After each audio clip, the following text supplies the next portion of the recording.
الرابع الحديث الحسن لغيره، هو الرابع والأخير في المقبول. ثم بعد العودة إن شاء الله من مصر نتحدث عن المردود الضعيف. يعني ما هو الحديث الحسن لغيره؟ هو الحديث الذي في سنده ضعف يسير ثم روي من طريق آخر مثله أو في مرتبة الحسن لذاته. ما معنى هذا؟ يعني لو عندي حديث في سنده ضعف يسير، مهم جدا كلمة يسير هذه، لأن هناك ضعف يسير، وهناك ضعف شديد. الضعف الشديد هذا ليس معنا، نحن نتحدث عن الذي في سنده ضعف يسير. Baik, kita akan belajar tentang definisi dari hadis hasan li ghairihi. Definisinya adalah wal hadis alladzi fi sanadihi dha'fun yasir. Adalah hadis yang di sanadnya terdapat dhaif, sesuatu yang lemah, yasir, tapi itu sesuatu yang kecil, yang remeh. Summa ruwiya min tariqin akhar, kemudian dia diriwayatkan dari jalur yang lain, dari jalur sanad yang lain, mithluhu, yang kemudian sama, yaitu sama dalam hal apa? Kedhaifannya yasir, dhaifnya kecil.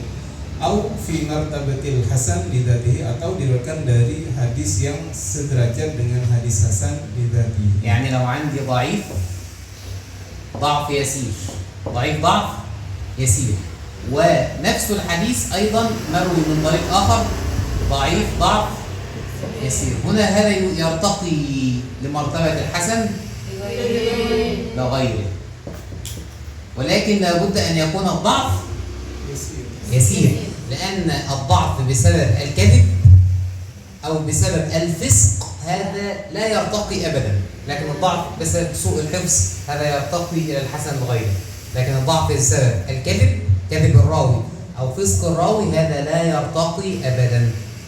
Maka ketika ada hadis dhaif yang kedhaifannya itu yasir, tidak dhaif, dhaifnya itu disebabkan misalkan rawinya hafalannya tidak sempurna seperti itu. Kemudian dikuatkan jalur sanad lain yang sama, hadis dhaif tetapi sama, tidak kemudian dhaifnya itu di ranah yang kemudian dia seorang yang fasik. Fasik itu orang yang melakukan dosa besar, atau orang yang kemudian kadhib rawi la yartaqi. Kemudian orang yang berdusta juga tidak bisa disebut dhaif yasir. Jadi syaratnya tidak boleh dia fasik, pelaku dosa besar ataupun pembohong. Maka itu tidak bisa naik menjadi hasan li ghairihi. Yang bisa naik adalah yang dhaif yang yasir. Kedhaifannya dalam ranah hafalannya tidak sempurna. وكذلك لو ضعيف ومروي من طريق آخر حسن لذاته، هذا الضعيف يرتقي إلى الحسن لغيره. إذا ضعيف مع ضعيف يسير يرتقي إلى الحسن لغيره، ضعيف وله طريق آخر حسن لذاته، هذا الضعف يرتقي إلى الحسن لغيره. ولكن ما هو الضعف اليسير وما هو الضعف غير اليسير، هذا سنتحدث عنه عندما نتحدث عن الضعيف، هذا ليس هو. Demikian juga apabila ada hadis dhaif yang dhaifnya yasir bertemu atau dikuatkan oleh hadis hasan lidzatihi, itu juga kemudian menjadi hasan li ghairihi. Maka dalam ranah ini kita belum membahas dhaif yang yasir itu yang bagaimana. Insyaallah nanti kita akan membahas dhaif yang yasir ini ketika sudah sampai di pembahasan tentang hadis-hadis yang dhaif. المثال طويل فتحملوا كتابته، سأكتبه في وقت ثم أشرح. لو تريدون الكتابة خلفي لا مشكلة حتى تستغلوا الوقت. Ini contohnya panjang kata beliau, dan insya Allah nulisnya agak lama. Kalau mau nulis setelah saya menulis, monggo silakan, karena agak panjang hadisnya. Silakan ditulis.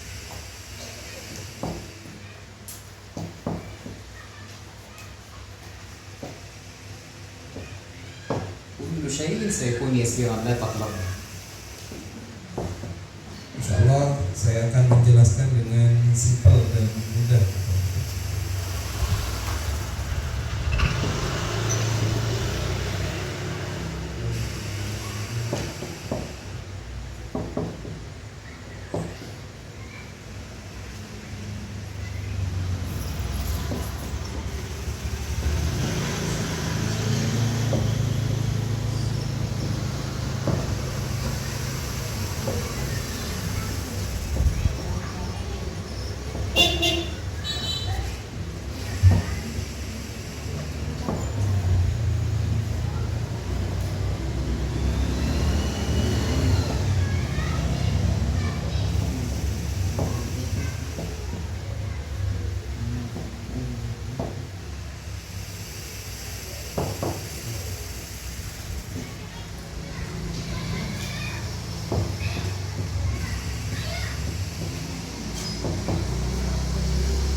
فهمتم شيئا؟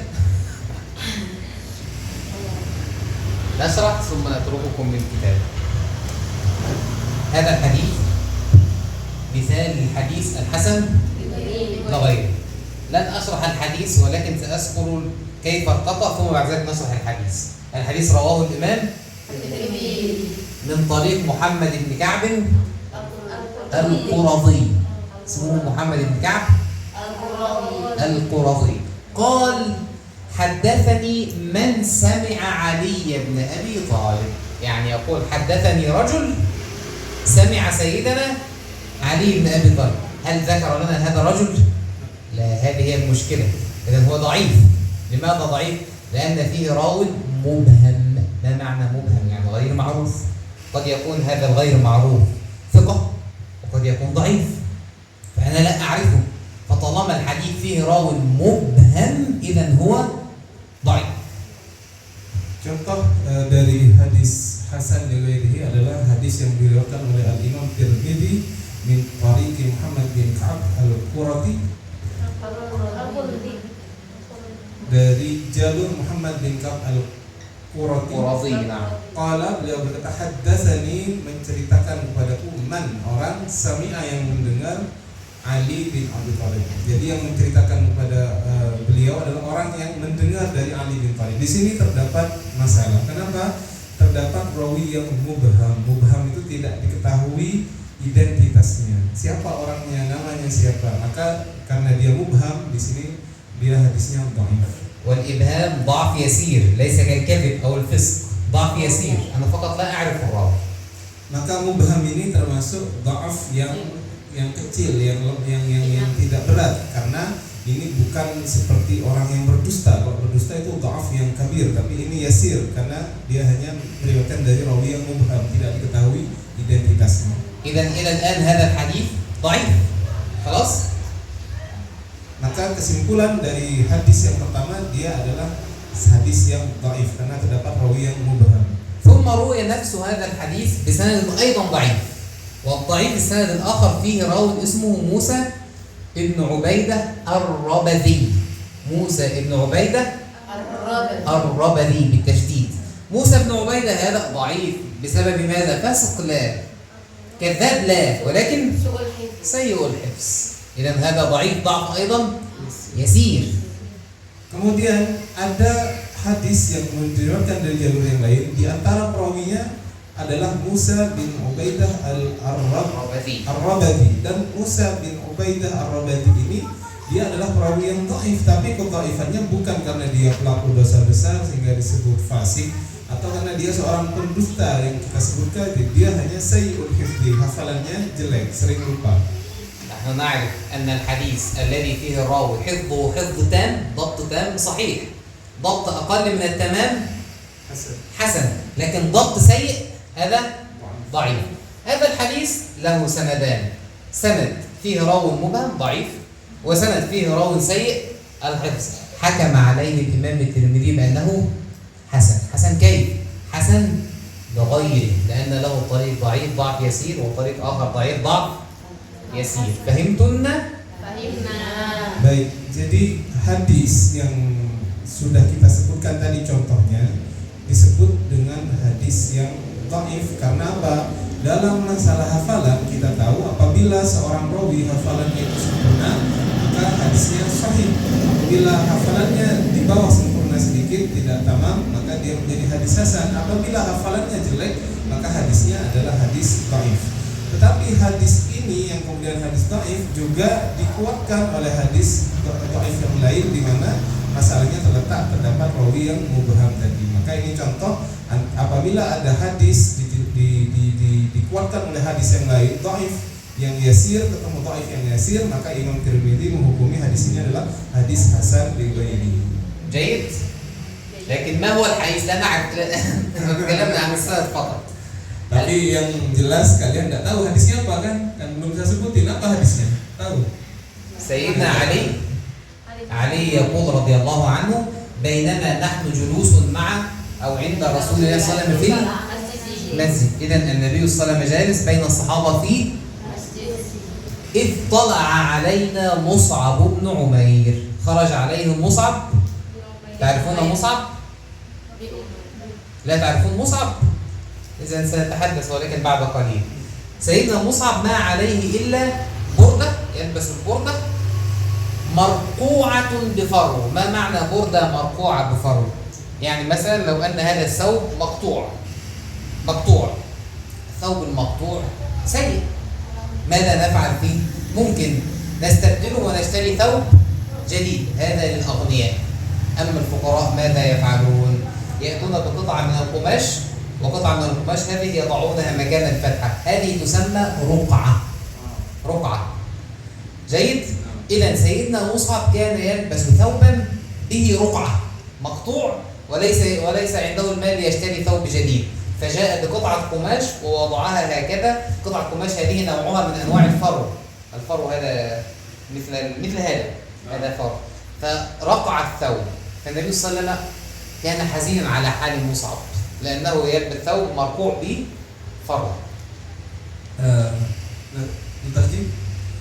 Hadis ini bunyinya yang belum kita baca, bainama nahnu julusun inda Rasulillah, ketika kami sedang duduk bersama Rasulullah sallallahu alaihi wasallam di masjid, ittala alaina, tiba-tiba muncul, tiba-tiba datang kepada kita Mus'ab bin Umair. Kalian kenal enggak Mus'ab bin Umair? Insyaallah saya jelaskan siapa Mus'ab bin Umair ini. Ma alaihi illa burdah marfu'atun bifar, yang dia pakai pada saat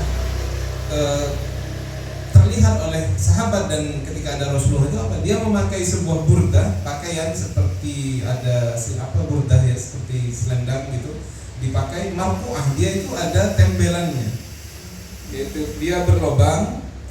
Kalau orang kaya beli baju baru, tapi Mus'ab ini miskin sehingga dia ngambil kain ditempel bajunya, sehingga Rasulullah melihat itu kasihan, dan tembelannya itu yang ditempelkan bukan kain yang bagus seperti kain yang jelek, seperti kalau dulu dicontohkan yang ada di bawah ini. Jadi pakai kain yang nggak biasa dipakai untuk nempel, itu tempel. Dan melihat itu Rasulullah bersedih melihat keadaan Mus'ab bin Umair. مصعب رضي الله عنه كان بداية من الأغنياء جدا قبل الإسلام، كانت أمه من أغنياء مكة، وكانت تأتيه بالعطور من الفرس والروم، كان غني جدا وكان مدللا يفعل ما يريد، كان في شدة الغنى. فلما أسلم مصعب حبسته أمه، حبسته أولا، ثم بعد ذلك هرب منها في الهجرة إلى الحبشة ومنعت عنه المال وكل شيء. Mus'ab bin Umair ini dahulu di zaman jahiliyah adalah seorang pemuda yang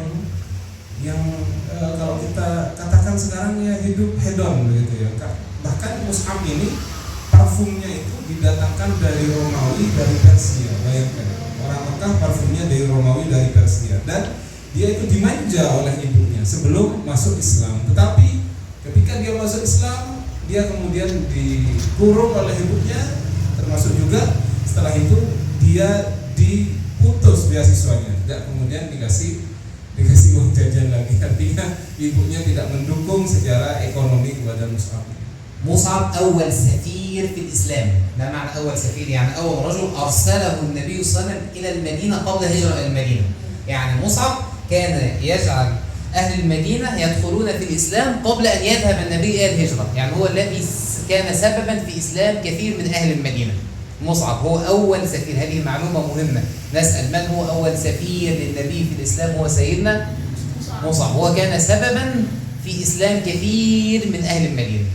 Mus'ab bin Umair ini harus Anda ingat adalah tokoh penting dalam Islam, karena ini adalah duta Islam yang pertama yang diutus oleh Rasulullah. Jadi Mus'ab ini adalah diutus, orang yang pertama kali diutus oleh Rasulullah ke Madinah. Sehingga ketika Mus'ab diutus ke Madinah, waktu itu Madinah belum banyak Islam, sebab datangnya Mus'ab pertama kali ke sana, sehingga Mus'ab mampu banyak mengislamkan penduduk Madinah sebelum Nabi hijrah ke sana. Jadi sebelum Nabi hijrah, Nabi sudah mengutus duta besar, bukan duta besar, duta seorang santri beliau untuk kemudian mengajar sehingga banyak orang masuk Islam sebelum Nabi berhijrah kepada Madinah. مصعب رضي الله عنه استشهد في غزوة أحد، استشهد في غزوة أحد، 70 من الصحابة استشهدوا منهم سيدنا مصعب. النبي صلى الله عليه وسلم حينما كانوا يكفنون مصعب كان الكفن قليل، إذا غطوا رأسه بدت رجلاه، وإذا غطوا رجلاه بدا رأسه. مصعب رغم أنه كان من الأغنياء وترك ذلك كله في سبيل الله. Mus'ab ini adalah seorang sahabat yang kemudian gugur syahid di peperangan Uhud. 70 orang syahid di perang Uhud, salah satunya adalah Mus'ab bin Umair ini. Mus'ab bin Umair ketika dimakamkan oleh baginda Nabi Muhammad SAW, keadaannya sangat mengenaskan. Kenapa? Kain kafan yang dipakaikan kepada Mus'ab untuk dia ditaruh di liang lahat pendek. Ketika diangkat kain kafan itu menutupi wajahnya, kakinya kelihatan. Ketika ditarik kakinya, kepalanya kelihatan. Padahal dulu di masa jahiliyah dia adalah anak dari orang yang sangat kaya raya. نعود للحديث.